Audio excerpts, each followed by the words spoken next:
holy greeting. And I'd like to start in Romans chapter 16. So if you could turn there with me. In verse 6.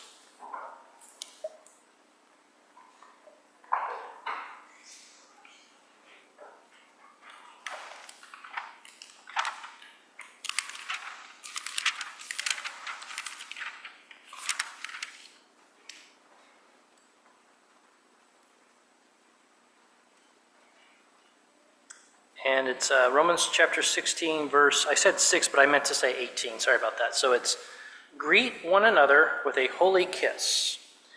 All the churches of Christ greet you. So this is just a little passage that kind of jumps out at us. And this morning I'd like to think about this kind of command from the Apostle Paul.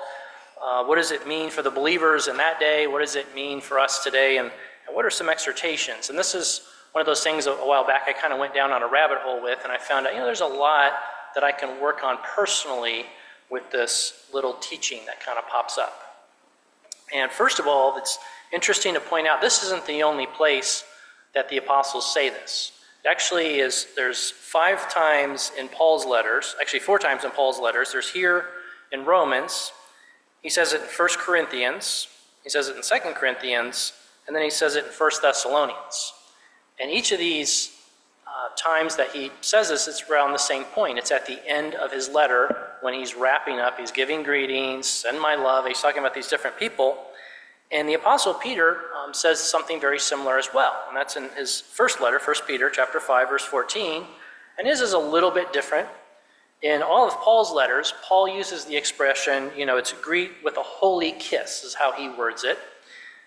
And Peter is slightly different, but similar, says greet with a kiss of love. And so this is, again, something that comes up 5 times in the epistles. So it's like, okay, maybe this is something I should take a minute to think about. And at least for myself, it's one of those things I kind of read over quickly at the end of a book. It just is part of this, again, like we're here in Romans. If you read through Romans chapter 16, he actually has all these greetings. Greet, Prisca and Aquila. Greet the church in their house. Greet my beloved Epaenetus. I can't pronounce that. Greet Mary and all these other names. But this is that the chapter is wrapping up. He's kind of concluding his letter. He's just had this long epistle he's written to the Romans.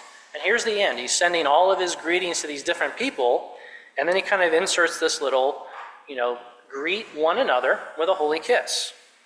And again, if you look at the other epistles, it's kind of in the same format. He's finished up the letter, and so is Peter, and they're at the end, and they're just kind of wrapping things up, but they talk about greeting each other with a holy kiss.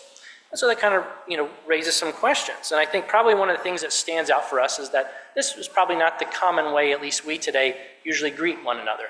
There are some people who are very affectionate and do that, but normally in, the United States in the 21st century, it's not really the common practice for people to greet each other with kisses, right? Especially post-COVID, right? We're probably less hands-on than we used to be just because of some of the fear of things going around. So anyway, it does raise some questions. It kind of stands out for us.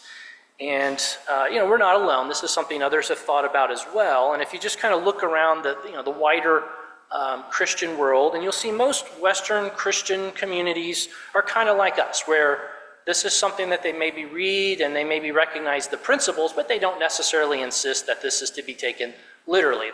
They read it as, this is a practice that was specific maybe to ancient Near Eastern culture, but really our focus maybe shouldn't be on the thing that stands out. This is kind of a kiss, right? This is not maybe the way we greet, but the focus should really be on this concept of greeting each other with a holy kiss. And that's that word holy. Or in the epistle of Peter, he uses the word love. It's a greeting of holiness, a greeting of love. And what does that mean? And how do we apply that? And a lot of people would say, we can modernize this. In other words, greet each other with a holy handshake. Or greet each other with a hug of love. We just kind of put it in the context of our own cultures. The emphasis is on the fact that it's done in holiness and it's done in love. And again, I would agree with that. I think that is practical. I would point out that if you read around about this, there's actually some churches that take it very literally. They're usually when the Anabaptist groups, they actually have people kiss one another. They segregate by men and women, so it's just Men just greet each other with a holy kiss, and women. But there are some people that take it literally. But most people look at this as something that, yes, it's the principle is important, but the literalness of it maybe is not so much. Kind of like foot washing. So in the early church, you saw that they were told to wash each other's feet. And again, that was at that time and place. You wore sandals, your feet got all mucky and yucky, and somebody had to wash your feet, and it was an act of service. Today, that would make us probably uncomfortable more than being seen as an act of love. So people kind of group it into that, where the principle is important, but maybe not the literalness. But having said that, let's think about this for a minute. What does it mean to greet each other in a way that is holy? What does it mean to greet each other in a way that is love? And when I was thinking about it, sometimes what I find helpful to answer a question, I look at like either a really extreme bad example or really extreme good.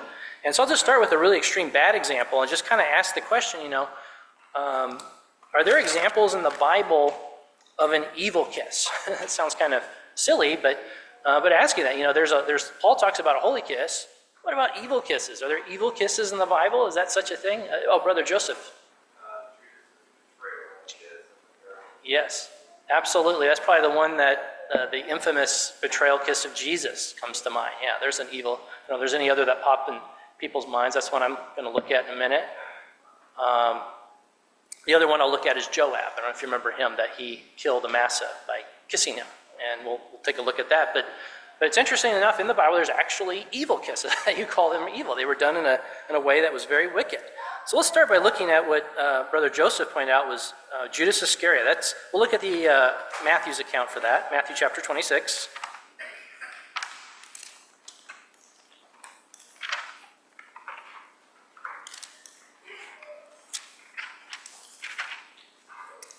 In Matthew chapter 26, I'm going to read verses 47 through 50. It says, "While he was still speaking, Judas came, one of the 12, and with him a great crowd with swords and clubs from the chief priests and the elders of the people. Now the betrayer had given them a sign saying, 'The one I kiss, this is the man, seize him.' And he came up to Jesus and at once said, 'Greetings, Rabbi,' and he kissed him. And then Jesus said, 'Friends, come what you have come here to do.' Then they came up and laid hands on Jesus and seized him." And so again, this is probably the most infamous kiss in human history, is where Judas Iscariot betrays Jesus. And what he does is it's such a deep betrayal in so many ways, because they wanted to grab Jesus, but they were afraid of the people. So they had to grab him somewhere quiet, right? But they didn't exactly know where he was. And so they had to find one of his disciples who was willing to sell him out for money. So he does that, and he knows where Jesus would take his disciples to pray. So that's what he does. He takes this mob and these people that are armed, and what he does for them, he says, "I'm going to use this as a sign. I'm going to give them a kiss, and that's the guy."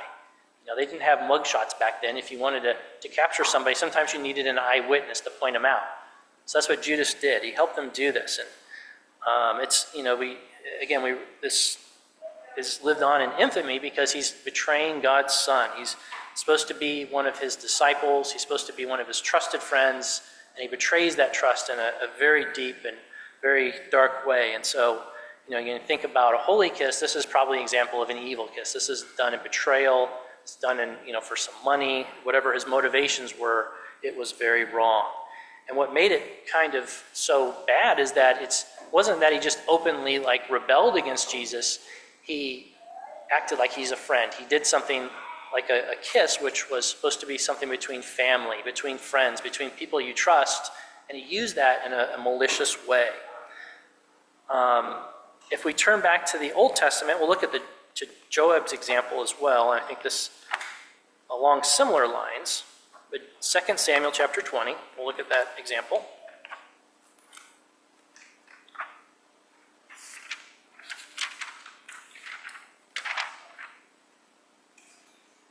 And I'll be reading from verses 8 through 13. And just for context, what's just happened here is there's been this big rebellion by David's son Absalom, and they just put down the rebellion. And interestingly enough, Joab kills Absalom. If you remember how he killed him, he was hanging in a tree with his hair, so it wasn't very noble, right? It was not an honorable fight. It's a guy who's completely helpless, and he's throwing spears into him. And then what David does is he actually takes Amasa, I think that's how you pronounce his name, and he makes him his new commander. And this really upsets Joab. And so this is where we are right now. So just looking, starting in verse 8. When they were at the great stone that is Gibeon, Amasa came to meet them. Now Joab was wearing a soldier's garment, and over it was a belt with a sword in its sheath, fastened on his thigh. As he went forward, it fell out. And Joab said to Amasa, "It is well with you, my brother." And Joab took Amasa by the beard with his right hand to kiss him.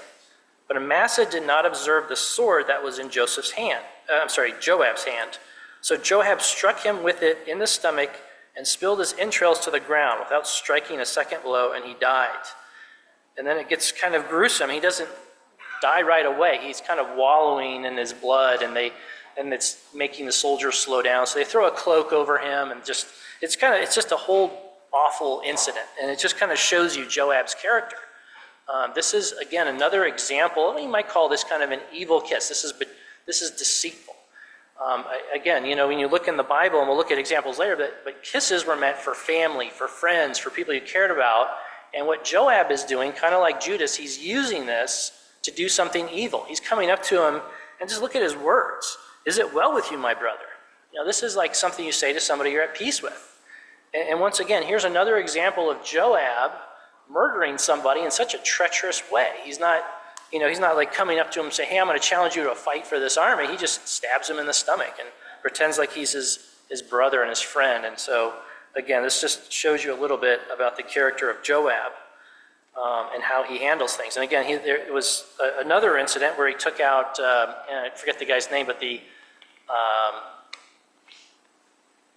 other general that King Saul's, Abner, yes, thank you. Abner, he did the same thing. He asked him to step aside and have a conversation, and he stabbed him in the gut. So this is just how Joab does things. But it kind of shows you that, Paul talks about a holy kiss, and here's an example of evil. It has the appearance of a holy kiss. It's kissing somebody, calling them your brother, and saying, "Is it well with you?" But in reality, he's ready to stab the guy and murder him. And so, again, this is just kind of the polar extreme, I think, of what Paul is talking about. This is somebody who's doing this in a way that's deceitful, with harm and with malice in their hearts. And so this is something very bad. But just thinking about maybe some other examples of maybe not such a good example, Exodus chapter 23, verse 1, it doesn't talk about a kiss per se, but it says, "Do not join hands to bear false witness." And again, joining hands is another way of greeting people, right? We shake our hands, but it's kind of this idea of, telling you don't join hands with people to do bad things. And so again, this is a little bit different, but it's still kind of the same idea. They're greeting each other, they're coming together, they're shaking hands, but they have evil in their hearts. They're going to join together to do something bad.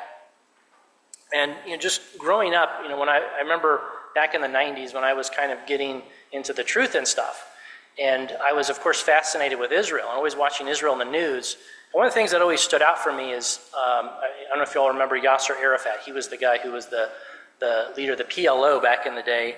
But I remember, for some reason, he was known to kiss people that were like foreign leaders. And there was a lot of, you'd see this in the news a lot. And I remember as, an American, again, in the 20th century, kind of stood out as odd for me. And that's where you kind of learn that this is a practice in Near Eastern culture. This is how people greeted each other. But still, this was an example of maybe they didn't have malice for each other, but he had malice for Israel. And so again, this is another example of something that would not be a holy kiss. Yeah, they're kissing, they're greeting. Maybe these guys were genuinely friends, but they're conspiring against Israel. They do not like the Jewish people, God's people. And so again, we wouldn't call this a holy kiss or a kiss of love. This is something that's going against God's will, whether they knew it or not. And this is kind of another side note. I was kind of going down this rabbit hole, and I started reading that back in the day when there was, the Soviet Union and the communist bloc in Europe, communists actually kissed each other. It was kind of a common greeting. I didn't know that. And apparently it was part of their manifesto. They wanted everyone to be equal, and so they would kiss each other. And so you'd see a lot of these things when Leonid Brezhnev was I forget what the title is. He was the leader of the Soviet Union, but there was always a lot of pictures of him kissing people too, because this is the way they showed their brotherhood.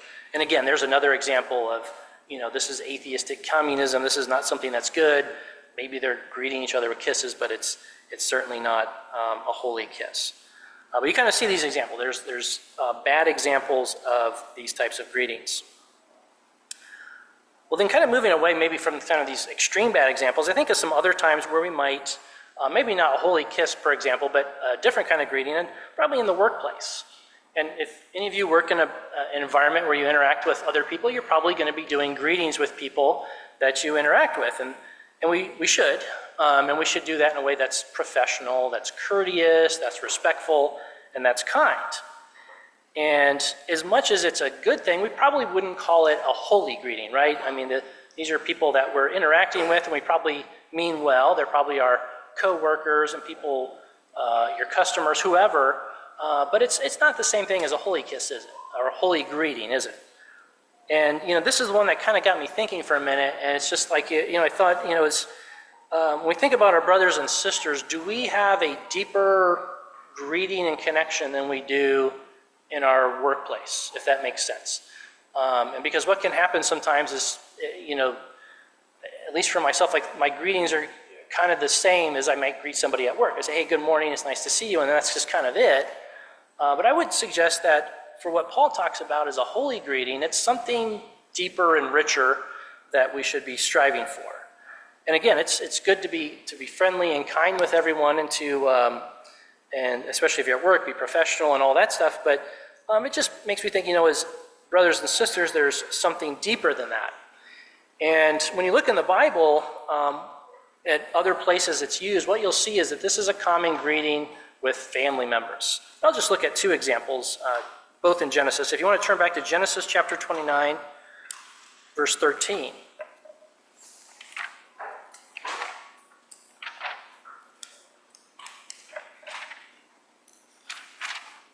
Genesis 29, verse 13, and this is just Laban when he's meeting Jacob.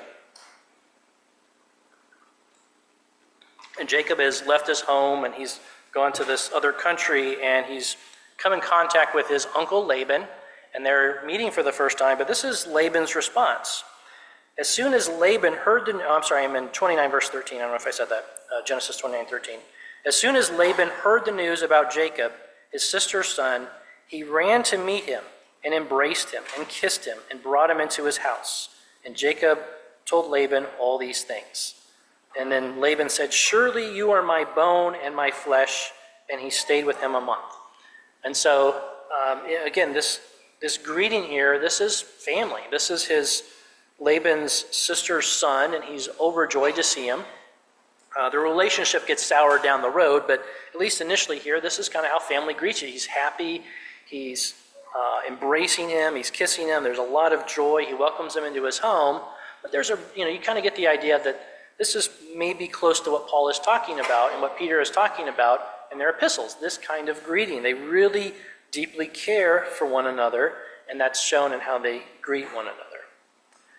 Another example to look at is Genesis chapter 45, verse 15, and this is Joseph when he's in Egypt and revealing himself to his brothers, after his, kind of ruse to act like he didn't know them. Genesis 45, verse 15, and this he's saying, you must tell my father of all my honor in Egypt and of all that you have seen. Hurry, bring my father down here. And then he fell upon his brother Benjamin's neck and wept, and Benjamin wept upon his neck. And he kissed all his brothers and wept upon them, and that after that his brothers talked with him. So again, we have when Joseph is revealing himself to his brothers, it's very emotional, it's a very deep connection. He's greeting them, he's kissing them. This is just, again, Near Eastern culture, but also there's something more to that. They're family, they very much care for each other, and they show that in the way that they're greeting. And again, you kind of get the feeling, you could just see that with Joseph, he kind of behaves sort of one way when he's just with the Egyptians, and then when his brothers come there, seems to be a lot more emotional, at least what limited we have here, and you can just see that he has this deeper connection. And he actually has them leave the room before he reveals himself to his brothers, and they kind of do this in more of a private conversation. So anyway, just looking in the Bible, this is another, and this kind of brings us back a little bit to the New Testament is that when the Apostle Paul is telling believers to greet each other with a holy kiss, it's probably something like this they have in mind, is that they're greeting each other like their family, like it's Joseph and his brothers, like Laban and Jacob. These are people that care about each other. In their case, their blood. But the Apostle Paul, of course, stresses that we have a connection that's greater than blood. It's based on spirit. It's based on Christ. And you just kind of read about that.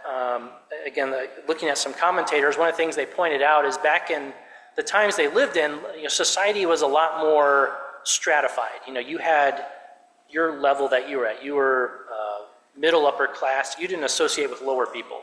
In fact, nobody wanted to associate with lower people.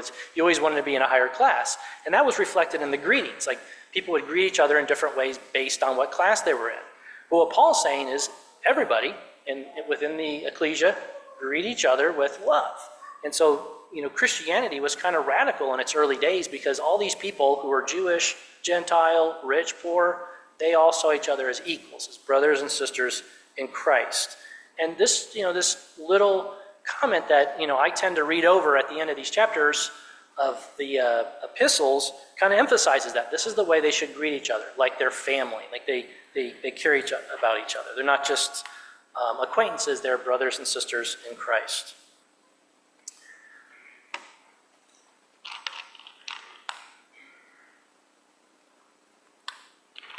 So anyway, so when I started looking at this subject and looking at these different passages, I know just for myself, I thought a lot of areas for personal growth.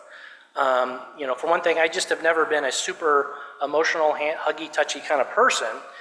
And, this is something, just growing up even, I remember as a kid that, your parents, like when you're meeting somebody, they're always yelling at you, put your Game Boy down, say hello. It's hard for kids because sometimes they don't understand. It's like, this is an old person. I don't know. Why am I saying hi to? But you're always being like, chided to greet them and show some respect and look them in the eye and things like that. And I never understood that as a kid. And I was always like kind of feeling annoyed that, here I'm just trying to do my thing. And, even now that my kids are getting older, I kind of see that a little bit. You have to kind of remind them, somebody's talking to you, say hello, say good morning, look them in the eye. These are things you have to teach. And I never really gave it a lot of thought why that was so important. But then as you get older, you start to understand why, because the way you greet someone kind of says a lot to that person. It's, like as a kid, if you're sitting there with your face in the Game Boy, like I had a proneness to do, that's not very respectful. That's saying, you're not worth my time. I'm kind of in this. And so what you're trying to teach the kids is, look, spend some time to listen to these adults, be respectful, look them in the eye, greet them, say good morning, things like that. And again, that's something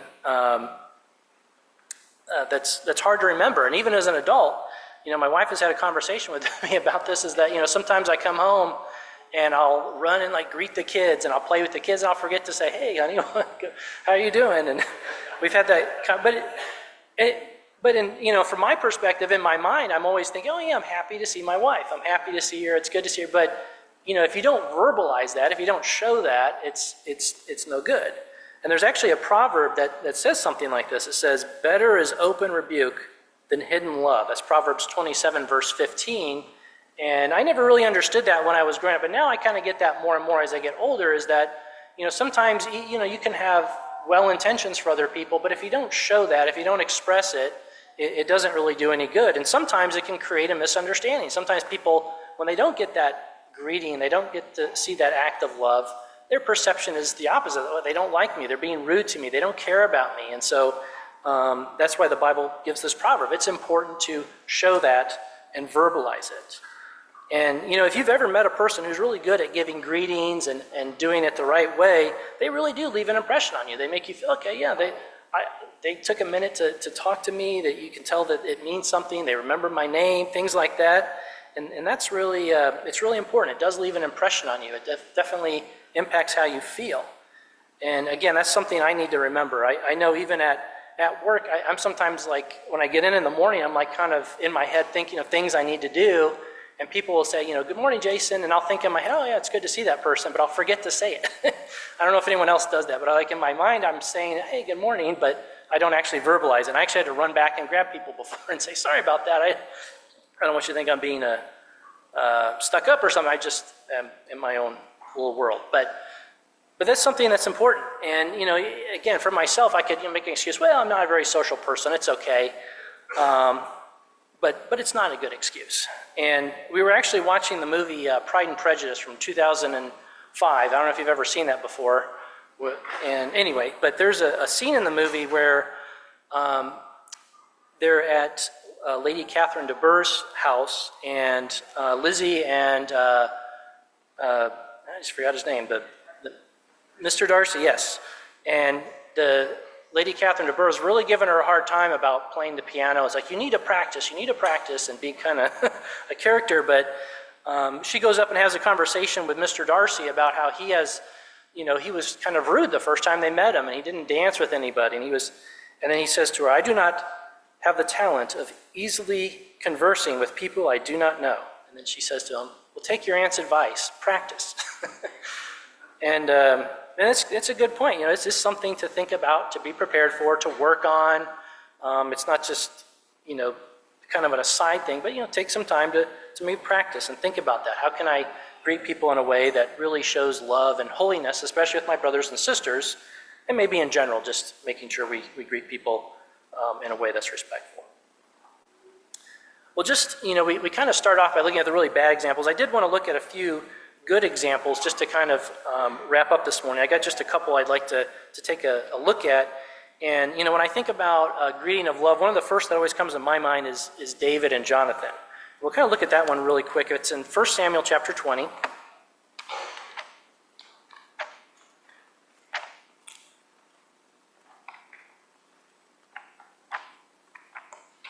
1 Samuel 20, and again, this is after Saul is kind of having his bad feelings towards David. He wants to kill him. Things have gone really downhill here. And oops, I'm in 2 Samuel. 1 Samuel 20.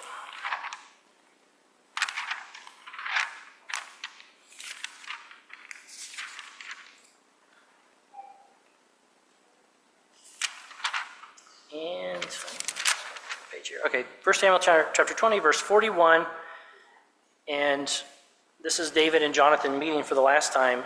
And as soon as the boy had gone, David rose from beside the stone heap and fell on his face to the ground and bowed 3 times. And they kissed one another and wept with one another, David weeping the most. And you just hear this deep greeting, and you can see the love and care that they have for each other. And, this is really, I think, a good example of what Paul talks about with the holy kiss, or a kiss of love, however you want to express it, between David and Jonathan. And incidentally, I'd already was planning to give this talk, and, if you've been watching the news, if you know who James Vanderbeek is, he recently died of cancer, and it kind of got my attention. He was kind of about my age, and so I've been kind of following that. But there was a picture released by a friend of his. His name is Afonso Ribeiro, and if you may know him as Carlton Banks from back in the day.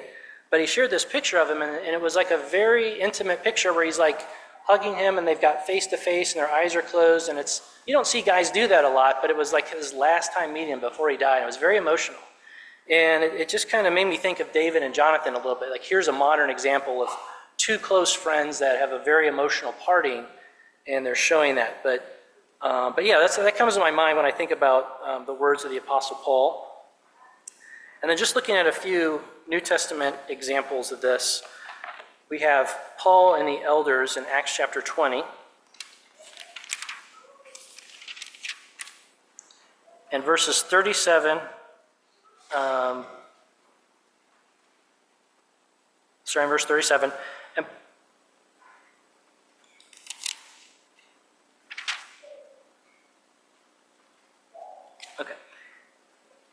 So this is Paul saying goodbye to these elders, and he says, and when they had said these things, they knelt down and prayed with them all, and there was much weeping on the part of all. They embraced Paul, and they kissed him, and being sorrowful most of all because of the words he had spoken, that they would not see his face again, and they accompanied him to the ship. So there, again, there's another emotional greeting. And then just 2 more. Luke chapter 15. Verse 20, and this is the parable of the prodigal son. And if you just remember the parable of the prodigal son goes away, he leaves his father, he asks for his inheritance, and then he goes out in the world and he realizes things are bad. And it gets so bad that he realizes he needs to go back home. And so this is the description of when he and his father meet again. And this is Luke chapter 15, verse 20.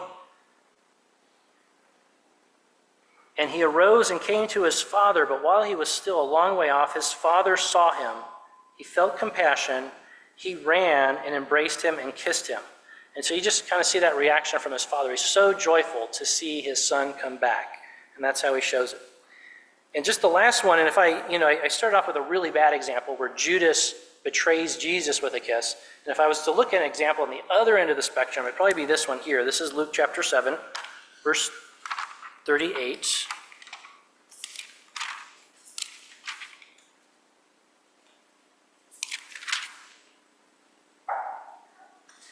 And this is Jesus at the home of a Pharisee. It says, one of the Pharisees asked him to eat with him, and he went to the Pharisee's house and reclined at the table. And behold, a woman of the city who was a sinner, when she learned that he was reclining at the table in the Pharisee's house, brought an alabaster flask of ointment. And standing behind him at his feet, weeping, she began to wet his feet with her tears and wiped them with the hair of her head, and kissed his feet and anointed them with ointment. So again, you just think about, we start way on the bad. This is probably way on the other side, a truly loving and humble example from this woman that was in the Pharisee's home. But anyway, just to kind of wrap up, we kind of mentioned earlier that this is something that came up multiple times in the letters. The apostles talked about greeting each other with love, greeting each other with holiness. And again, you just kind of look through the Bible. This is something that's important. And I think it's something, at least for myself, I know I need to think about how can I do that more. And just thinking about the good examples and how they showed that with David and Jonathan, with his father and his son, and how we can learn from those and apply to our lives is, I think, a very important thing. Thank you.